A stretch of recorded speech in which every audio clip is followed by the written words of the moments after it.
All right, we're on.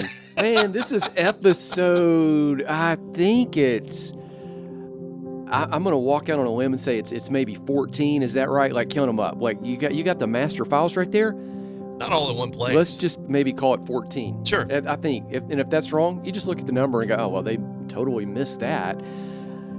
Today I want to talk about project number 3. Remember in the previous 2 episodes I said, okay, there's 3 things that I kind of wanted to discuss, 3 projects that are going on. This one, project number 3, is, I'm just going to label it GY6.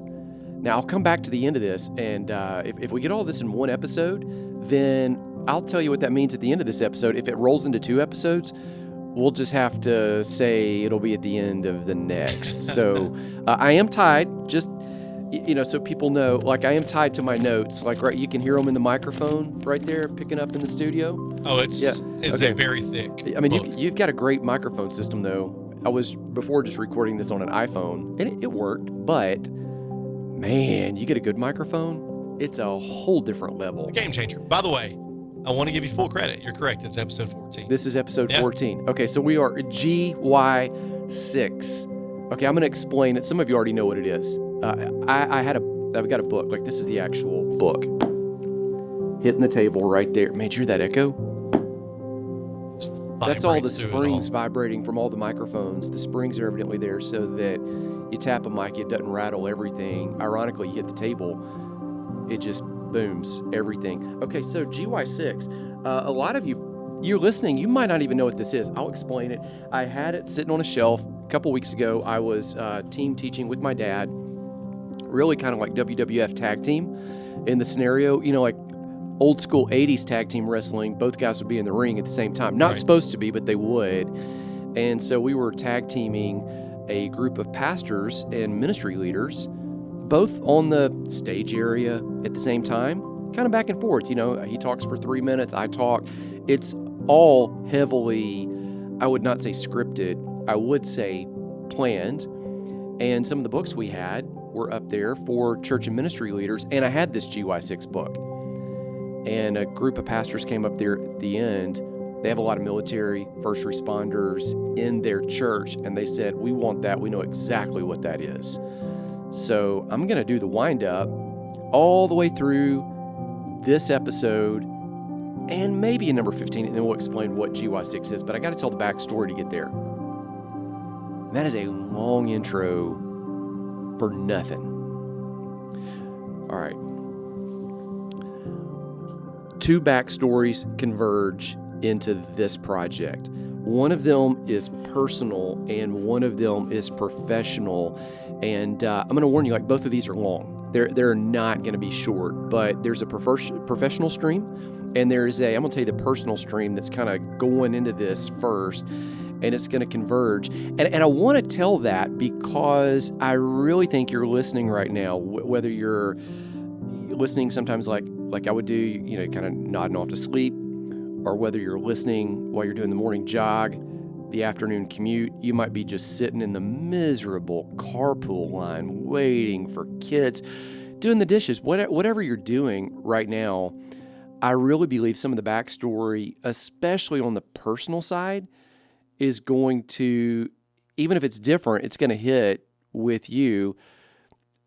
I was just on the phone with a friend, and he was talking about the story in the Leonard Cohen song, Hallelujah, where there's a crack and that's where the light comes through. Now, I just bombed the way it says it in the lyric, but in truth, we all have these cracks.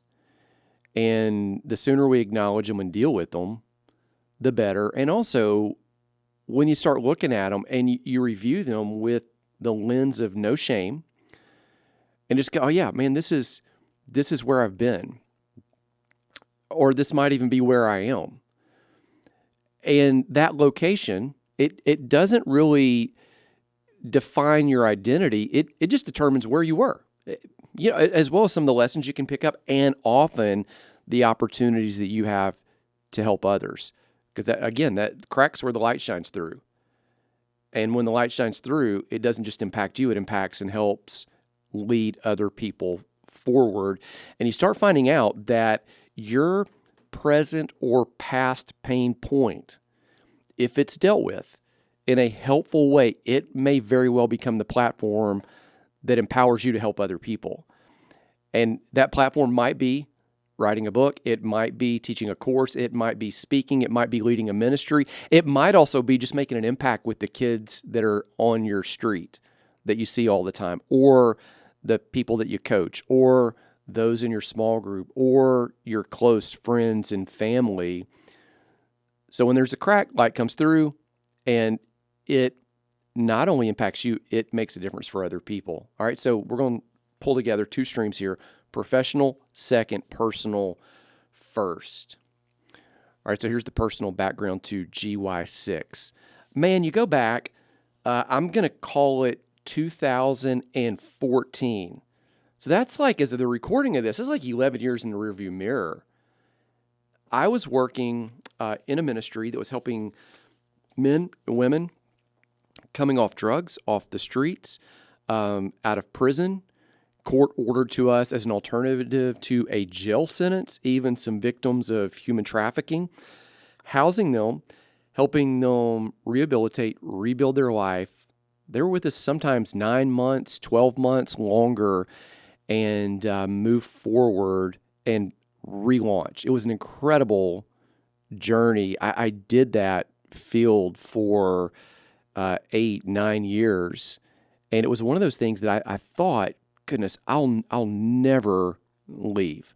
I mean, it was the kind of job that oftentimes when people retire or they financially, quote, make it in midlife, and they think, oh, I really want to do something to give back. Like, this was the kind of job that people go give back at. It was intense, and you were walking with people through some of the most intimate moments of their life when they're trying to rebuild them and their families.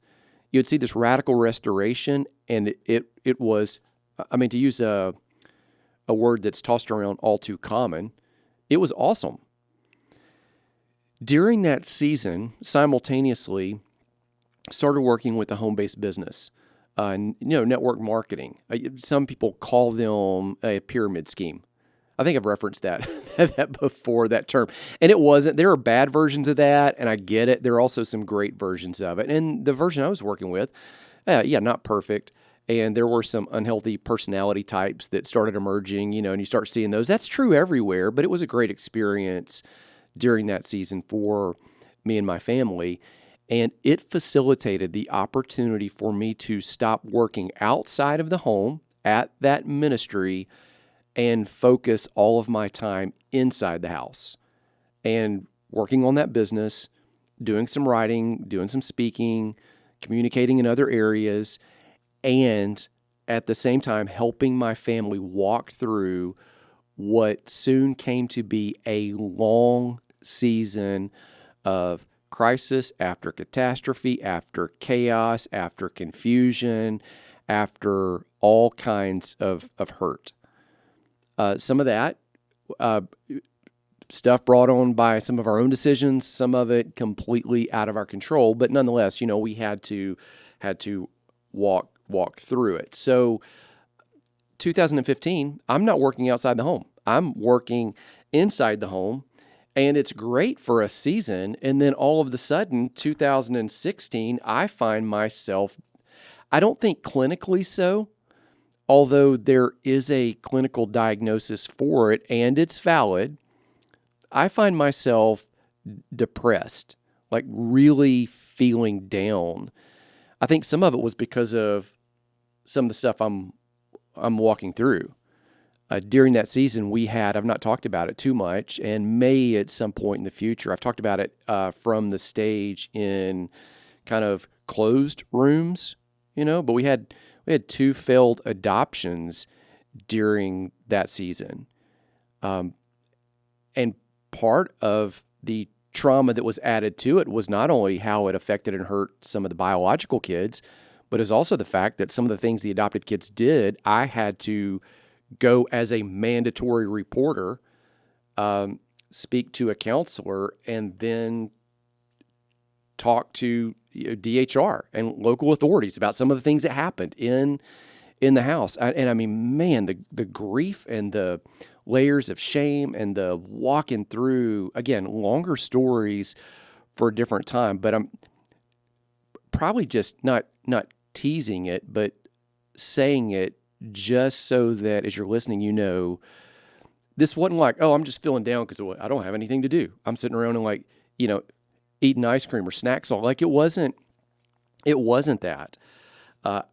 I do think that part of it was me figuring out, what am I called to do? What am I here for? When you're working a full-time job and it brings you that kind of validation and meaning, which is good for a job to do. You just can't find your complete identity in it, but it should bring some kind of validation. It should sync up with your call, with what God has you on this planet to do, ideally. But it was all just so much bigger than that. So during that season, I really started exploring this world of emotional and soul health. That's the season where a lot of the things that I talk about, write about, communicate on, it goes back really to that season. That's when I started meeting with a counselor.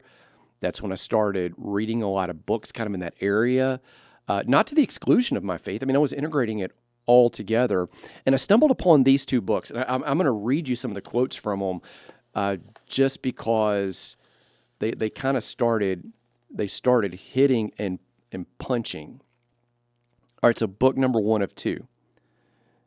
During that season, and again, if you're following along going, okay, now what's he talking about?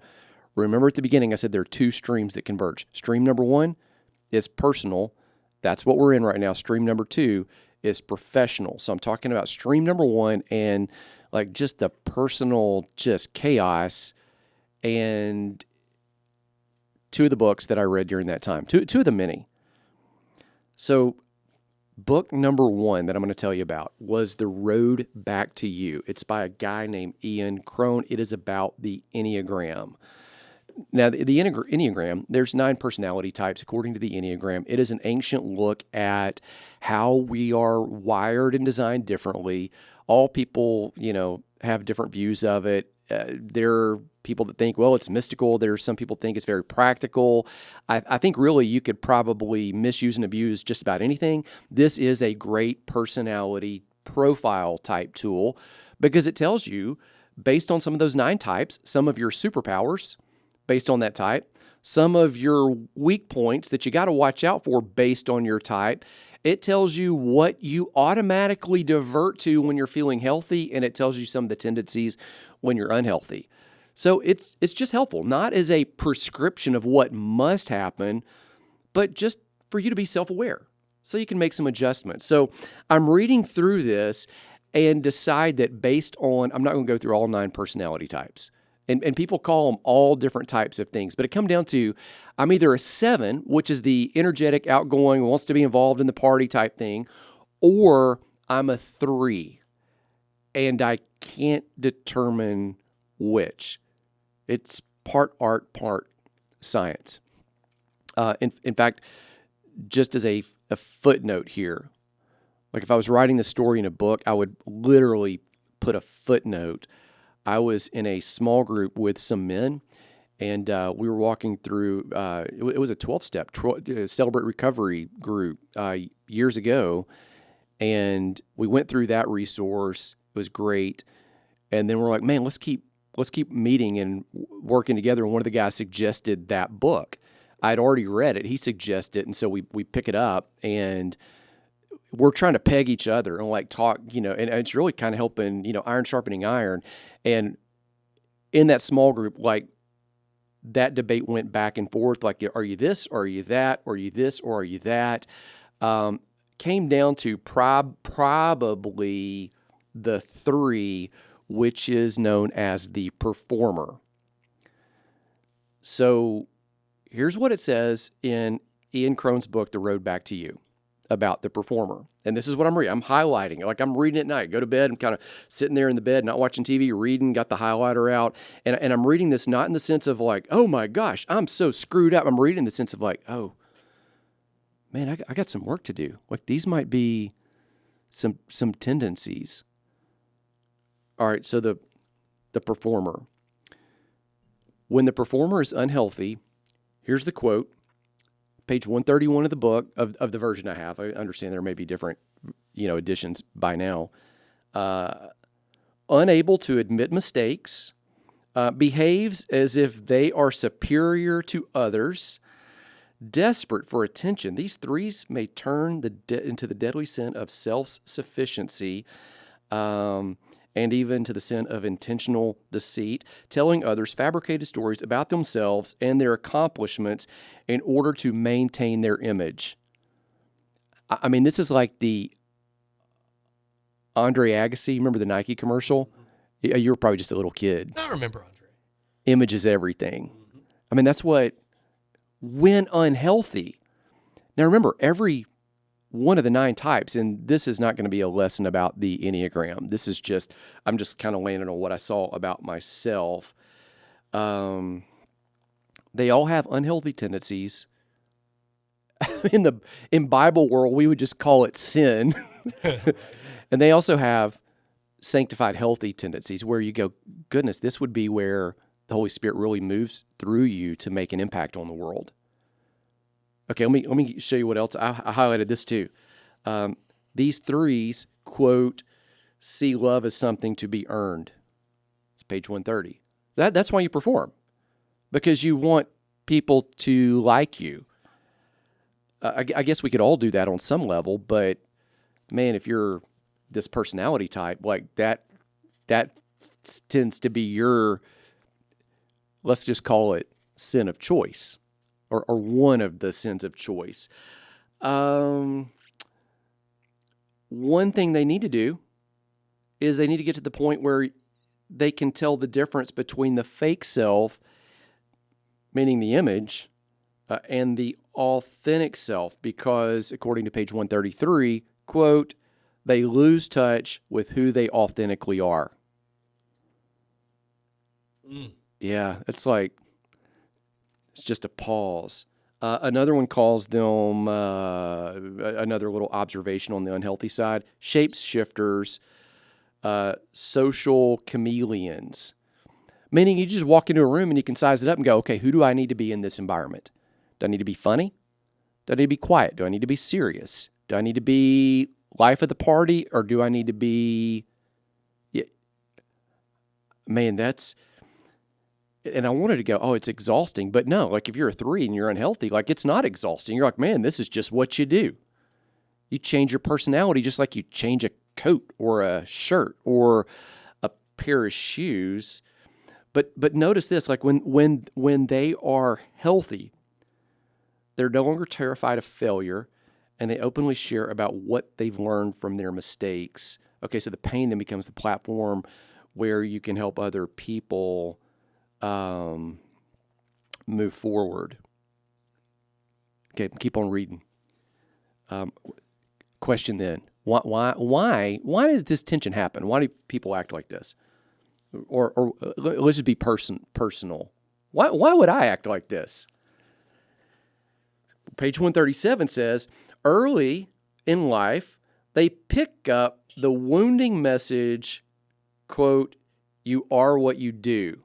Oh, man. That's almost like classic first kid syndrome.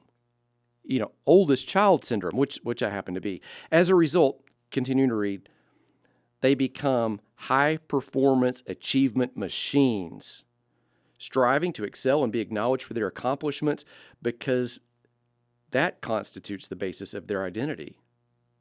Now, okay, still reading. Jumping to page 139. Their parents never once said, we'll only love you if you succeed. So it's not like the mom and dad did something wrong, but when we were kids, that's what we unconsciously heard. You also heard this, page 142. You're only as loved as your last success. End quote. Or in my language, you could say it another way, you are as unloved as your most recent failure.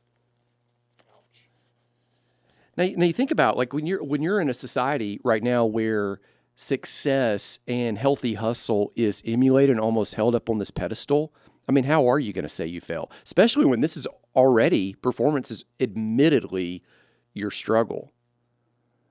I'm like, that's a big deal. Here's how it affects relationships. From page 140. Threes can unconsciously view their partner or their relationship with them like an action item on their task management list. Oh, now, so to be clear, now I'm going to tell you like the healthy version of this, I think, is I do actually put it in my calendar, like on certain days I'm going to call certain family members. And my wife and I, we'll actually calendar date time, those sorts of things. And people say, well, why would you do that? I'm like, because it's important. So it's not necessarily the action that you do. Sometimes it's the heart motivation and it's the drive and it's the reason why you do certain things. So are you checking this off to kind of get it off the list so that you can move on to the other things that you really want to do?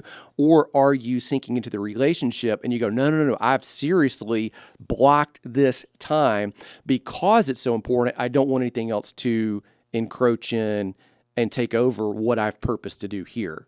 That makes sense? Absolutely. Yeah. Don't you block off important appointments when it comes to your profession, when it comes to your church life and the important things that you're supposed to do? You block those off. You block off with exercise. Purpose. Absolutely. So, yeah, and this is why, this is why I think in the book of Galatians, Paul kind of pushes back against the church and says, man, you cannot reduce Christianity to a set of rules. That would be easier, admittedly. Mm-hmm.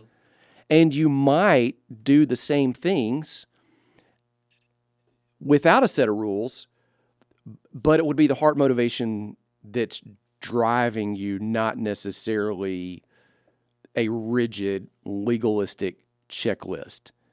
Often lovers and legalists do the same things.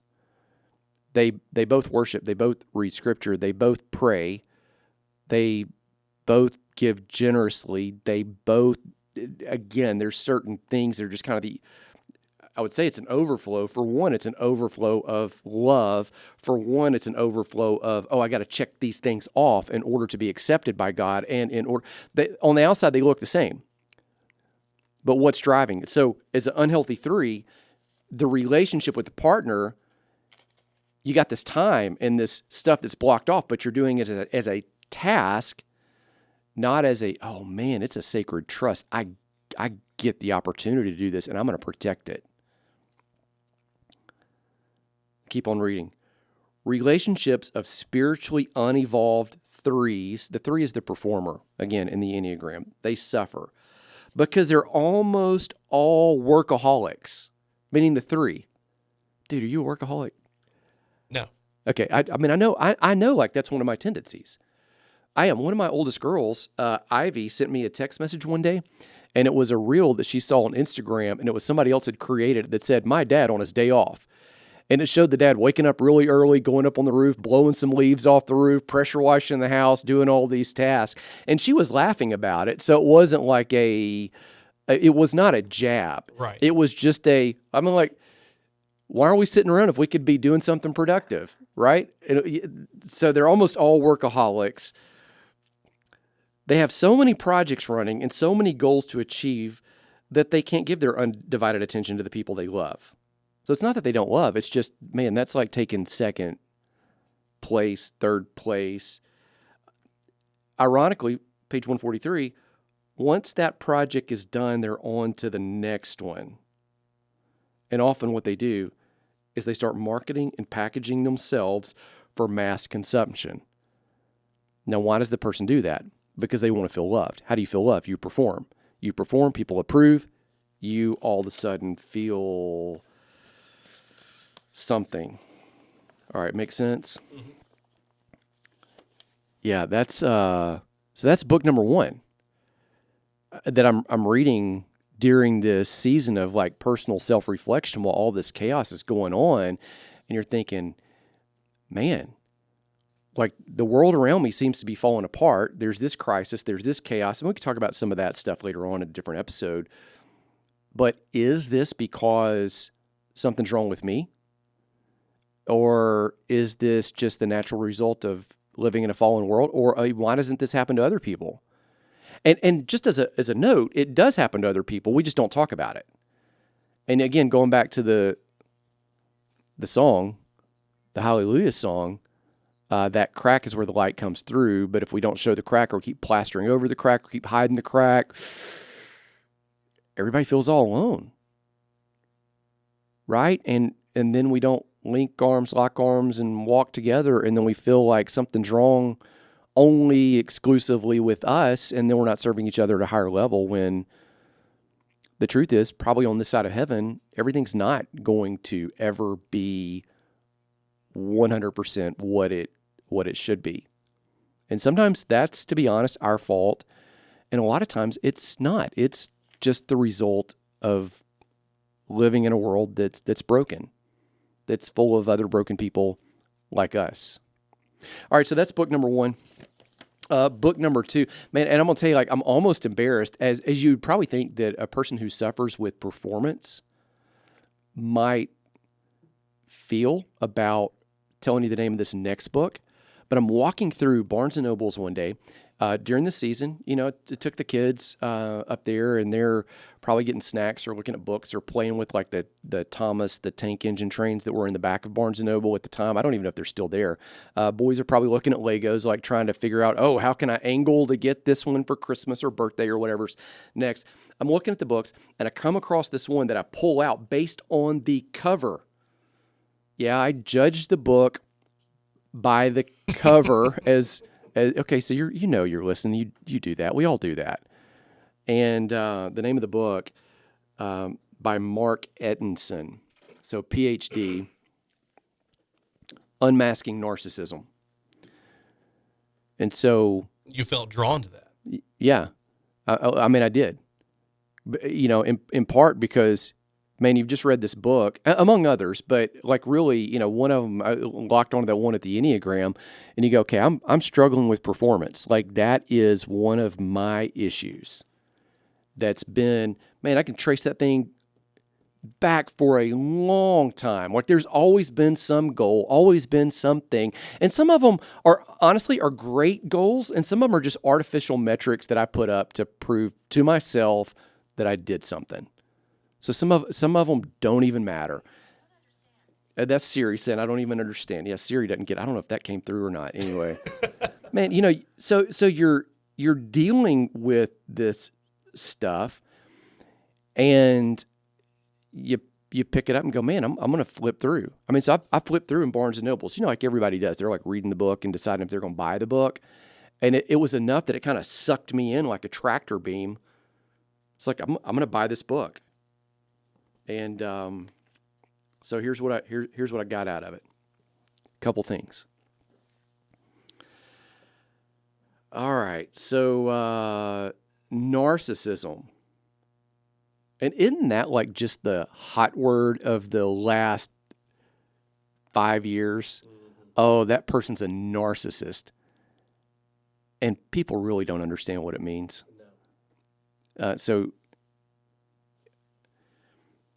There's pride involved. It's often not just thinking too highly of yourself. There is an unhealthy self-image. So you try to create value. It looks like you elevate yourself and you demote others. You make yourself look superior and make others look inferior because, now here's a quote from the book, page 7, they have a constant need to prove themselves to gain love. Now that sounds a lot like the previous book that I was telling you about. So they maintain a manufactured image, often because of hurt that they want to overcome. And so they're leaning into, how do I create an identity? Who do I need to be? Now that's where it starts getting into what narcissism is. It's not just this person disagreed with you and had an opinion that's different than yours. It's not just that they did a great job and then, man, look at this, and they're excited about a great job. It's not even just that they're your opponent on something and you lost, or they saw it differently And so you throw around the term like a hot word. I mean, it's a deep identity type thing, and a lot more people struggle with it than I think. And we just don't talk about it because the word, it is like a grenade. You know, somebody hands you that word or labels you that word. I mean, it's just, they just handed you a hot potato that's about to blow up. And it has no meaning because, like, the word in itself is the insult. There are two kinds of narcissism. That's what this guy says in the book. Number one, the grandiose narcissist. That's what you envision. And number two, there is the vulnerable narcissist. That's the one that nobody really thinks about, which is probably the bigger factor in all of it, is the vulnerable. So here's some of the symptoms of it. Here's what it might look like. We're going to have to break this one in two. I got to talk about narcissism, and then we'll shut the episode, and we'll have to. Yeah, because you're already over 30 minutes right now. Yeah, we'll have to do GY6 crazy? part 2. Oh, you keep on going. You know, you're like, oh man, like this is. So symptoms. Number one, grandiose self. Number two, little empathy. Number three, persistent need to be admired. As I was kind of reading the book, those are his three. I kind of started, jotting in the margin, always writing the book. So you get my book. You especially get my wife Beth's books. Man, they are all marked up. She'll even staple extra pages in them. She gave me a book the other day to read, and because I was like, hey, I want to read that after you're done. I mean, it was highlighted, written in, notes everywhere. She had stapled other stuff in it. Like it's an experience going through it. So I wrote this. Maybe 5 E's to remember if you're going, was that me? Or do I struggle? And again, it might be the grandiose version where you're like the larger than life, or it might be vulnerable, struggling with your identity. 5 E's. Number one, exaggeration. So you're always trying to build up the story or build up the thing, to where it seems more important, because if you were in the story and the story was bigger and better, it suddenly validates you. And that might be based on what you did or who was there or what was said or how it happened. I mean, we all kind of spin the story just a little bit. So number one, exaggeration. Number two, entitlement. This one's huge in our culture today. And it's huge because people are suffering from identity. People don't know who they are. But we can all do this where we feel like we have a right to something that we did not earn. Entitlement. Number three, exploits. So I've said exaggeration, entitlement. Exploits might be positions, posture, take advantage. It's you could even say it's kind of like achievement type thing. Number 4, E, envious. Envious of others. It might be envious of their title, envious of their talent, especially when you see their success and you feel or have this perception that you're more talented, they're less talented, and you wonder, man, why do the opportunities and the wins just go in other directions? Number 5. I don't even know if this is a word. This was just in my notes. Empathyless. So you can't put yourself in someone else's story and kind of, I would say, see it from their perspective. And again, this isn't like trying to clinically diagnose. Narcissism is a clinical diagnosis. So we're not trying to diagnose. We're just saying, hey, goodness, golly, we could all have some of these tendencies. And just because they pop up doesn't mean, now to be clear, the goal is not to avoid narcissism at all costs, because the extreme opposite would not be healthy either. If narcissism is an overt focus on self, the other side of it would be, man, you're not thinking about yourself at all. And somewhere in the middle with self-care, proper self-image, Jesus even says, love your neighbor as yourself. He's assuming that there's this honor for who God designed you to be, that we would know who that is. And so like we don't want to swing the pendulum all the way to the other direction, which is one of the problems of having these hot potato words that we don't define at all. We just use them like loaded cannons and fire them off. Is you don't want to go to the other extreme. You don't want to be a doormat. You are created in the image of God, and you're valuable. So if you're struggling with that, though, what you do is you end up putting up a false self, just like we talked about with the previous book. You put up this false self that may be based on, let me give you 8, all starting with the letter A. So it could be based on awards. That might be some verifiable, validated metric. I got the gold medal. I got the silver. I got the bronze. I got the grade. So it's an external that you're basing yourself on. It could be accolades, visible success. That might be a certain bank account number. It could, and some of these kind of overlap. It could be achievements, meaning I did better than the other people who were present because I got the award, I got the position. They didn't. It could be advancement. So you move rank, title, job, role, career, even certain industry. So you got awards, accolades, achievement, advancement, applause. Other people give you the attaboys and the affection and you're seen by others. So again, attaboys, that means you depend on others for your self-esteem. It could even be access would be another one. Access to or from certain people, or being a part of exclusive groups, or thriving on being needed. So you limit your access to others. You see it?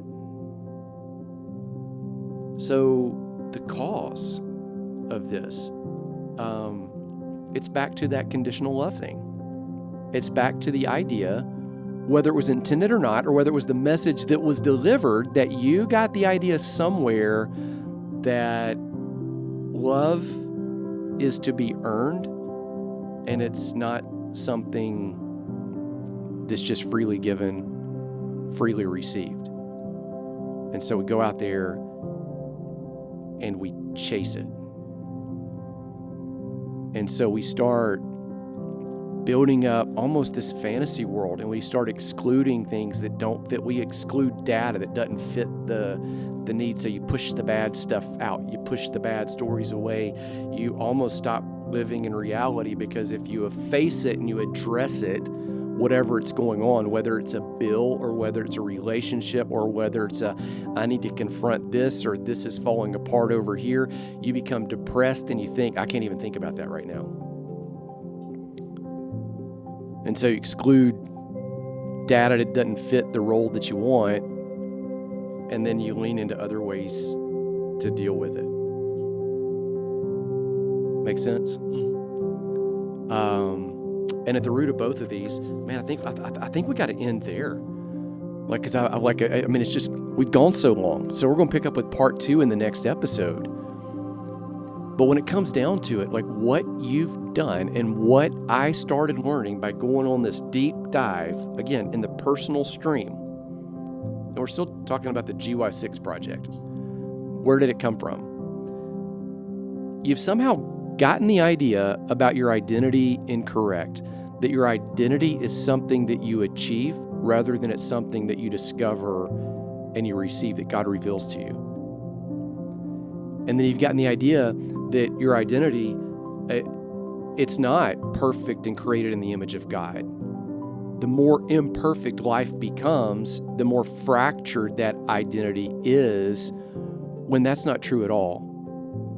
Great seasons, low seasons, everything in between, you'll always be perfectly created in the image of God, who loves you, who had a plan for you before time began, who ordained the days of your life while you were still in your mother's womb, who has a purpose for you, who Ephesians 2:8-10 says, grace, His grace, saved you, and also that same grace empowers you to walk in great works that He's planned and foreordained for you to experience in your lifetime. And failing to understand that or not knowing that is at the core. So as we end it, we'll pick it up in the next episode. My prayer is that the Lord bless you, that He keep you, that you sense His grace upon you, that you sense that you are fearfully, wonderfully, perfectly crafted in His image, and that is enough.